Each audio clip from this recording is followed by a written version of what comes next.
Wabarakatuh. Selamat pagi, semangat terus. Bagaimana kabar kalian semua? Semoga sehat selalu. Jangan lupa jaga kesehatannya, tetap jaga protokol walaupun di rumah saja. Baiklah, hari ini Ibu akan memberikan pembelajaran tema 1, subtema 3, pembelajaran 3 untuk kelas 4 sekolah dasar. Apa yang akan kita pelajari? Simak video berikut ini. Ya, jadi kita membaca kompetensi dasar terlebih dahulu. Kompetensi dasarnya ada dua, yaitu dari pelajaran bahasa Indonesia dan pelajaran IPA. 3.2 dari bahasa Indonesia mencermati keterhubungan antar gagasan yang didapat dari teks, lisan, tulis, atau visual. IPA 3.6 menerapkan sifat-sifat bunyi dan keterkaitannya dengan indera pendengaran. Nah, sebelum kita masuk ke materi, ada motivasi untuk kalian semua. Banyak bertanya bukan menandakan bahwa kamu bodoh. Rasa ingin tahu itu mendekati ilmu. Lanjutkan. Kita akan belajar pelajaran bahasa Indonesia dengan materi gagasan pokok dan gagasan pendukung. Sepertinya dari kemarin gagasan pokok dan gagasan pendukung sudah selalu dibahas ya. Ya, jadi kita simak slide berikut ini. Coba amati gambar di bawah ini. Nah, kalian melihat gambar ini gambar apa? Orang sedang lompat di atas batu ya. Alah bu, kalau batunya segitu mah aku bisa. Oke. Coba kalau kalian lihat batunya seperti ini. Nah, tinggi sekali bukan? Nah, tinggi banget bu. Ya nggak jadi bisa deh. Apa? Nah, kita mulai dengan pertanyaan. Itu apa sih? Nah, kalau kalian ingin tahu itu apa, simak ya slide berikut ini. Ya, di sini Ibu akan membacakan cerita tentang salah satu kebudayaan Indonesia yaitu Fahumbo Batu. Kalian simak baik-baik ya. Fahumbo Batu. Tradisi lompat batu berasal dari suku Nias. Suku Nias berasal dari Pulau Nias yang terletak di sebelah barat Pulau Sumatera. Lompat batu atau yang dikenal dengan nama Fahombo Batu merupakan ciri khas masyarakat Nias. Tradisi melompati batu hanya dilakukan oleh kaum laki-laki, khususnya pemuda. Mereka harus melompati susunan batu setinggi 2 meter dengan ketebalan 40 cm. Tradisi ini bertujuan untuk menunjukkan kekuatan dan ketangkasan para pemuda yang melakukannya. Seseorang yang berhasil melakukan tradisi ini dianggap hebat, baik bagi dirinya maupun keluarga dan masyarakat di desa itu. Nah, jadi tradisi tadi namanya Fahombo Batu. Tingginya 2 meter dengan tebalnya 40 cm. Nah, kalian kira-kira bisa atau tidak ya? Oke, lanjut. Nah, mari kita coba. Ya, ada tugas, yaitu carilah gagasan pokok dan pendukung di setiap paragraf. Loh, mana ceritanya? Nah, ceritanya yang tadi, Fahum Bobatu. Kalian cari gagasan pokok dan pendukung di setiap paragraf ya. Tidak hanya satu, berarti gagasan pokoknya ada 3, karena paragrafnya ada 3.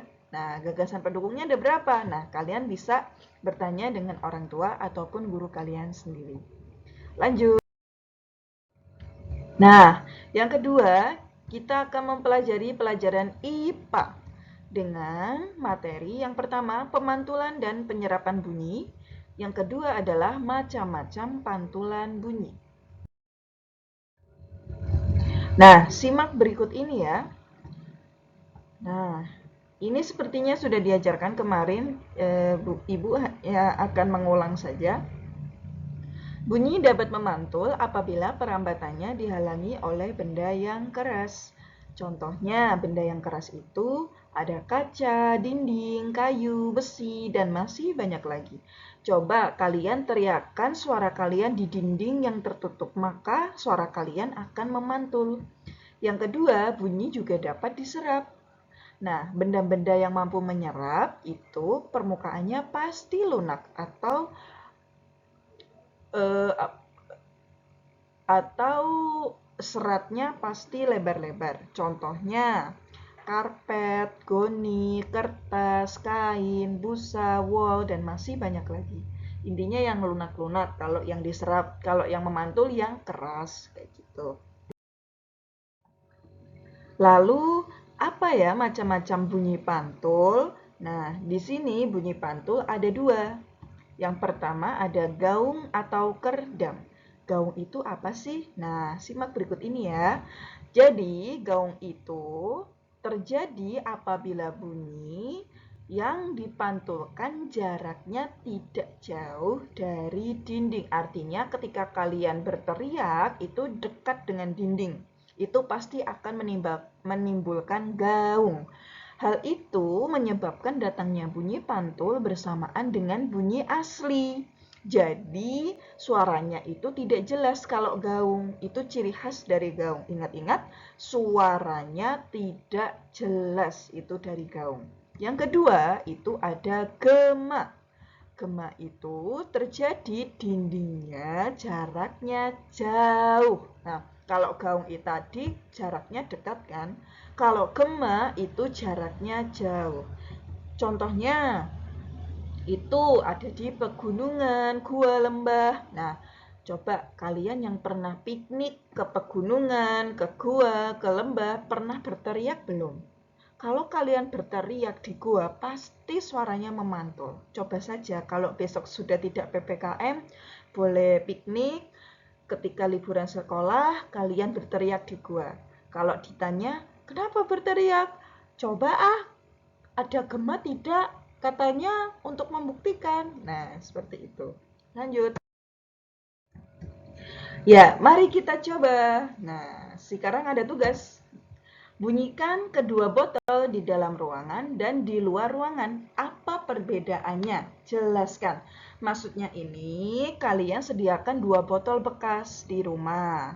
Misal botol aqua, botol plastik, jangan botol Tupperware ya, nanti dimarahin ibu. Bercanda. Ya, jadi kedua botol plastik, terus kalian tutup-tutupin gitu, bunyi di apa ya, dibenturkan keduanya, dipukul-pukul keduanya. Nah, coba bedakan suaranya kalau di dalam ruangan itu bagaimana? Keras atau lemah? Keras atau tidak, malah tidak terdengar. Tapi kalau dibunyikan di luar bagaimana bunyinya? Ataukah keras ataukah tidak? Nah, coba kalian jelaskan dari percobaan ini. Ya, selesailah kita pembelajaran hari ini. Tema 1, subtema 3, pembelajaran 3. Terima kasih untuk kalian semua yang sudah mau memperhatikan Ibu. Tetap semangat untuk belajar walaupun di rumah saja. Ya, Ibu minta maaf apabila Ibu banyak kesalahan. Billahi taufik wal hidayah. Wassalamualaikum warahmatullahi wabarakatuh.